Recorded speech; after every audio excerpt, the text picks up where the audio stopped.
অন্তর্বর্তী সরকারের প্রধান উপদেষ্টা ডক্টর মোহাম্মদ ইউনূস যুক্তরাষ্ট্রে বিল ক্লিনটনের উপস্থিতিতে একটা অনুষ্ঠানে বললেন যে এই আন্দোলন খুব পরিকল্পিতভাবে চালিয়ে নেওয়া হয়েছে, কিছুই হঠাৎ হয়নি।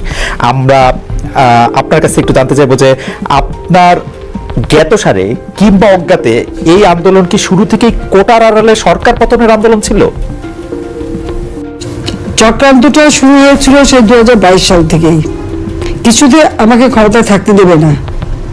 আর বাংলাদেশ যখন উন্নত হয়ে গেছে, যারা এই সুদখোর ইউনূসের তো বহুদিনের লালায়িত স্বপ্ন, আর তার মদতদাতা আজকে এটা প্রমাণিত। সেই ইউএসএইডের টাকা আর আমেরিকার মদত, পাকিস্তানি আইএসআই মদত, জঙ্গি, সন্ত্রাসী, খুনি এরা এবং গ্রেনেড হামলাকারী, বিডিআরে আমাদের সেনা সদস্যদের হত্যাকারী, এরাই হচ্ছে তার শক্তির আধার। তাদেরকে নিয়েই তার পথ চলা, যা আজকে প্রমাণিত সত্য। এবং আমি আরেকটি খবর আপনাদের দিতে চাই, দুর্নীতি দমন কমিশনে ইউনূসের বিরুদ্ধে একটা মামলা হয়েছে।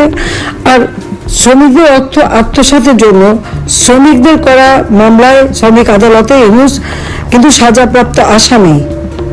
সে কিন্তু একটা কনভিক্টেড আসামি এবং সে চক্রান্ত করে, সন্ত্রাস করে, জঙ্গিবাদকে সহায় করে এবং অপপ্রচার চালিয়ে সে ক্ষমতাটা দখল করেছে।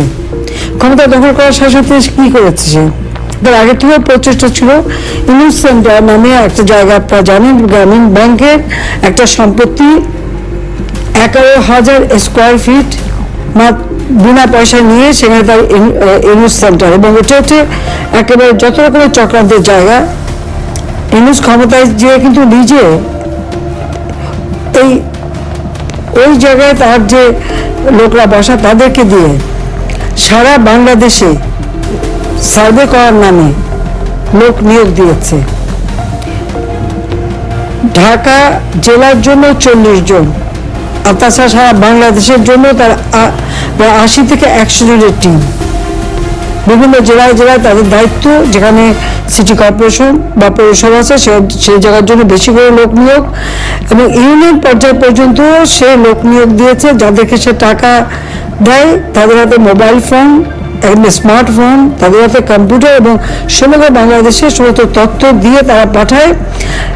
এই তথ্যের যে তথ্যগুলি সে সংগ্রহ করে যাচ্ছে, সেটা হচ্ছে আওয়ামী লীগের নেতারা কে বেশি জনপ্রিয়, অতীত থেকে জনপ্রিয় ছিল, বা এমপি ছিল, বা চেয়ারম্যান ছিল, বা কি ছিল, বা ভবিষ্যতে কে হবে, আর বর্তমানে কে আছে, এই সমস্ত তথ্যগুলি সংগ্রহ করা। বিত্তশালী সম্প্রদায় কাকে সমর্থন দেয়, আওয়ামী লীগকে দেয় না কাকে দেয়, তাদের তথ্য সংগ্রহ করা। এবং আওয়ামী লীগ, বিএনপি, জাতীয় পার্টি, জামাত কার কোথায় কি অবস্থা, ভোটের কি অবস্থা, এই সমস্ত তথ্য সংগ্রহ করার জন্য তার কিন্তু এজেন্ট নিয়োগ করা আছে। এছাড়া সে যে বিশাল গুন্ডা বাহিনী পালে, 1000 মোটরসাইকেল তাদেরকে দেওয়া হয়েছে, এবং তাদের হাতে স্মার্টফোন, এবং কয়েকটা মাদ্রাসা, কিছু ইউনিভার্সিটি, 35টা কলেজ ইউনিভার্সিটির কিছু ছেলে মেয়েকে সে টাকা দিয়ে পেলে পুষে রাখে, এবং তাদেরকে দিয়ে যত অঘটনগুলি ঘটায়। এবং এটা যে তার একটা সেই মানে সূক্ষ্ম পরিকল্পনার ফসল, সেটা সে নিজেই বলে ফেলেছে বিল ক্লিনটনের অনুষ্ঠানে। খুব খুশি মনে হাত বা নাচিয়ে বলল যে এটা এখানে ছাত্র না, জনহিত না, এটা হচ্ছে তার ম্যাট্রিকুলাস ডিজাইন করা মাস্টার মাইন্ড দ্বারা এই এমন ঘটনা ঘটিয়েছে যে শেখ হাসিনাকে ক্ষমতা থেকে হটিয়ে সে অবৈধভাবে জোর করে ক্ষমতাটা দখল করে নিয়েছে, মানে ডাকাতি করে ক্ষমতা নেওয়া। এবং ক্ষমতা নেওয়ার পরে আওয়ামী লীগের উপরে যত রকমের অত্যাচার, আর এই অত্যাচারে আরো উৎসাহিত হয়ে বিএনপি আর জামাত তো আছেই। কারণ জামাতের কথা হচ্ছে, আমরা যুদ্ধাপরাধীদের বিচার করেছি, যেখানে জিয়াউর রহমান যুদ্ধাপরাধীদের মন্ত্রী করেছিল, আর যারা সাজাপ্রাপ্ত আসামি তাদেরও ছেড়ে দিয়েছিল। গোলাম আজম পাকিস্তানি পাসপোর্ট নিয়ে পাকিস্তানে ছিল, তাকে আবার ফিরে নিচ্ছিল, তাদের আমরা বিচার করেছি, কাজে সেই প্রতিশোধ নেবে। আর জাতির পিতা বঙ্গবন্ধু শেখ মুজিবুর রহমানের হত্যাকারীদেরকে জিয়াউর রহমান ইন্ডেমনিটি দিয়েছিল, দায় মুক্তি, তাদেরও বিচার করেছি। আজকে আপনারা দেখেন 7 জুলাই 2024 সালে যে আন্দোলন পুলিশ তো কিছু বলেনি আন্দোলনকারীদেরকে, আমরা তো কিছুই বলিনি, বরং তাদের সাথে আলোচনা করা, তাদের পাশে থাকা। মেয়েরা যখন পথে নেমেছে তাদের নিরাপত্তা, ওই মেয়েরা যখন স্লোগান দেয় শেখ হাসিনা পদত্যাগ চায়, আমি তখন তাদের নিরাপত্তা দেই যে তাদের জন্য কোনো রকম অসুবিধা না হয়। আজকে তাদের অবস্থাটা কি? এখন মেয়েরা ঘর থেকে বেরোতে পারে না।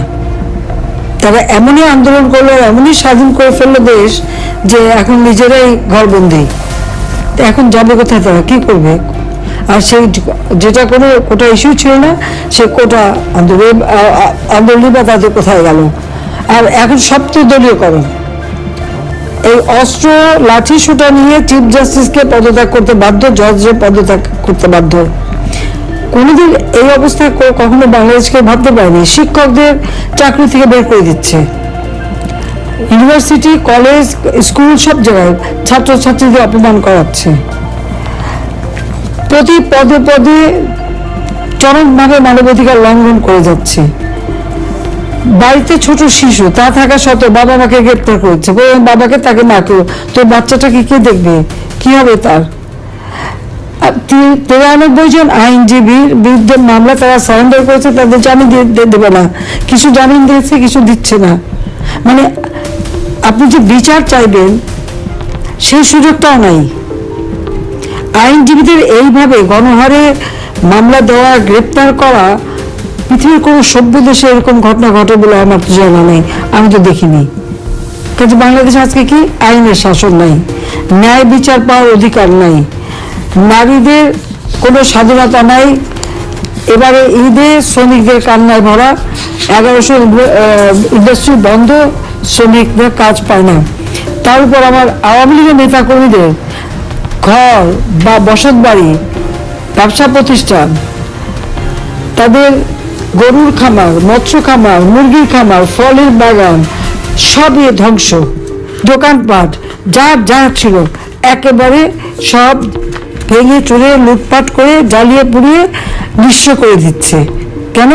আওয়ামী লীগ যেন আর কোনোদিন মাথা তুলে দাঁড়াতে না পারে, এটাই তাদের চেষ্টা। হাজার হাজার ছাত্রছাত্রীরা আজকে লেখাপড়া করতে পারে না, ডিগ্রি কেড়ে নেয়, তাদেরকে পড়াশোনা করতে দেবে না।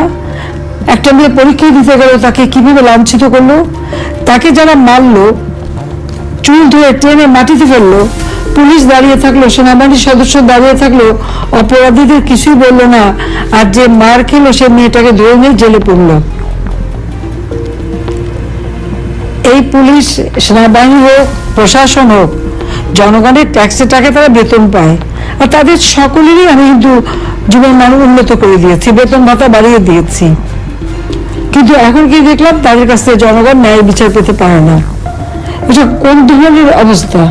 একটা ইউনিয়ন পর্যন্ত এজেন্ট লাগিয়ে দিয়ে হাজার হাজার টাকা, কোটি টাকা খরচ করে ইউনিয়ন কিভাবে আওয়ামী লীগ, 14 দল, মুক্তিযোদ্ধা, তাদেরকে নিঃস্ব করে দেওয়া, তাদেরকে ধ্বংস করে দেওয়া, সেই চেষ্টাই করে যাচ্ছে।